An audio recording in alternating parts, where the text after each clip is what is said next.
حضرت خواجہ بختیار کاکی رضی اللہ تعالیٰ جن کا واقعہ آپ لوگوں نے سنا ہوگا. جب خواجہ غریب نواز رضی اللہ تعالیٰ عنہ نے انہیں اپنا مرید بنایا، بنانے کے بعد میں خواجہ بختیار کاکی رحمۃ اللہ علیہ کو خواجہ غریب نواز نے حکم دیا کہ دہلی کے سرزمین پر چلے جاؤ، دہلی کے سرزمین پر اسلام کا ڈنکا بجاؤ، دہلی کے سرزمین پر اسلام کا جھنڈا بلند کرو. خواجہ غریب نواز کی عطا سے حضرت خواجہ بختیار کاکی رحمۃ اللہ علیہ دہلی کے سرزمین پر پہنچتے ہیں. اے مسلمانوں، خواجہ غریب نواز کی عطا کو میں بتا رہا ہوں. خواجہ غریب نواز رضی اللہ تعالیٰ عنہ کی نگاہ کو میں دکھانا چاہتا ہوں کہ جب حضرت خواجہ بختیار کاکی رحمۃ اللہ علیہ جب دہلی کے سرزمین پر گئے ہیں تو بڑے بڑے بادشاہوں نے آپ کے ہاتھ پر بیعت ہوئے ہیں، آپ کے ہاتھ پر کلمہ پڑھ کر کے صرف اسلام میں داخل ہوئے ہیں. اسی میں شمس الدین التمس ایک بادشاہ گزرا تھا، وہ بھی حضرت خواجہ بختیار کاکی رحمۃ اللہ علیہ کے ہاتھ پر بیعت ہو کر کے کلمہ اسلام پڑھ کر کے اسلام میں داخل ہوتا ہے. حضرات محترم، اسی التمس کی راجدھانی تھی، اسی التمس کی بادشاہت تھی. حضرت خواجہ بختیار کاکی رحمۃ اللہ علیہ تبلیغ اسلام کر رہے ہیں. لیکن مسلمانوں، کچھ لوگ ایسے نمک حرام ہوتے ہیں جو کسی کو بدنام کرنے کے لیے کئی حد تک گزر جاتے ہیں، کئی راستہ بھی طے کر جاتے ہیں. اسی طریقے سے ہوتی ہے. ان لوگوں نے سوچا کہ جب 4 گواہ ہو جائیں گے تو بادشاہ کو بات ماننی پڑ جائے گی. حضرات محترم، ان 4-5 گواہوں نے مشورہ کیا. مشورہ کرنے کے بعد میں یہ بات طے کی کہ خواجہ بختیار کاکی کو کسی طریقے سے بدنام کر کے دہلی سے نکالا جائے. کلمہ پڑھنے والے ہیں، نبی کا نام لینے والے ہیں. وہی میدان کربلا کا نقشہ منظر میں رکھو مسلمانوں کہ میدان کربلا میں بھی کلمہ پڑھنے والے تھے، نبی کا نام لینے والے تھے، قرآن پڑھنے والے تھے، حج کرنے والے تھے، زکات دینے والے تھے. اور اس کے ساتھ ساتھ میں جس کے اوپر جو قرآن نازل ہوا تھا، جس کے صدقے میں قرآن نازل ہوا تھا، جس کے لیے قرآن نازل ہوا تھا، اسی کے نوازے کو قتل کر وہی بات دہرائی گئی دہلی کی دھرتی پر، دہلی کے سرزمین پر. حضرت خواجہ بختیار کاکی رحمۃ اللہ علیہ پر چھیٹا کسی کیا گیا. وہ عورت بادشاہ کے دربار میں پہنچتی ہے. التمس بادشاہ سے کہتی ہے، اے بادشاہ، میری عزت لٹ گئی، اے بادشاہ میں تو تباہ و برباد ہو گئی. بادشاہ نے پوچھا، آخر بتا ایک خاتون، آخر ماجرا کیا ہے، آخر تو ایسی بات کیوں کر رہی ہے.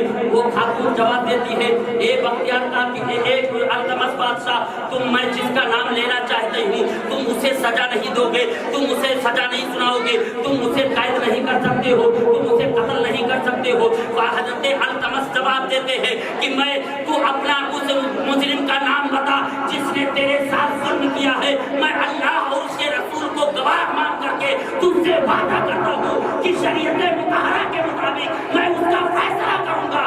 کوئی بھی ہو جائے گا، کوئی بھی سامنے آئے گا، اگر اس کا ظلم ثابت ہو گیا تو میں اسے سزا ضرور دوں.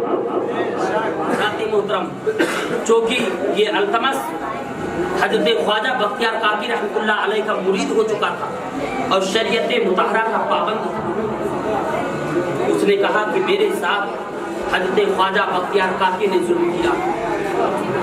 تو بادشاہ کی آنکھیں نم ہو گئی، بادشاہ کی آنکھوں سے آنسو کی بات جاری ہو گئی کہ جس کے صدقے میں اللہ نے ہمیں مسلمان بنایا، جن کے صدقے میں اللہ نے ہمیں شریعت مصطفیٰ کو سکھایا، جس کے صدقے میں اللہ تبارک و تعالیٰ نے ہمیں اہدنا الصراط المستقیم کا راستہ دکھایا، آج اسی کا دربار، اسی کا مقدمہ ہماری دربار میں پیش ہوا. حضرت التمس رضی اللہ تعالیٰ آنکھوں سے آنسوں کے قطرات جاری ہو جاتے. اپنے ملازم کو بھیجا، جاؤ خواجہ بختیار کاکی کو بلا کے. حضرت خواجہ بختیار کاکی رحمۃ اللہ علیہ التمس بادشاہ کے دربار میں حاضر ہوئے. التمس کرسی چھوڑ کر کھڑا ہونے لگا. حضرت خواجہ بختیار کاکی رحمۃ اللہ علیہ نے جواب دیا، اے التمس بیٹھ جا، آج میں تیرا پیر نہیں آیا ہوں بلکہ تیرے دربار میں ایک ملزم ہوں. اس کے بعد حضرت خواجہ بختیار کاکی نے فرمایا کہ آ کے بتاؤ میرا کون سا ظلم.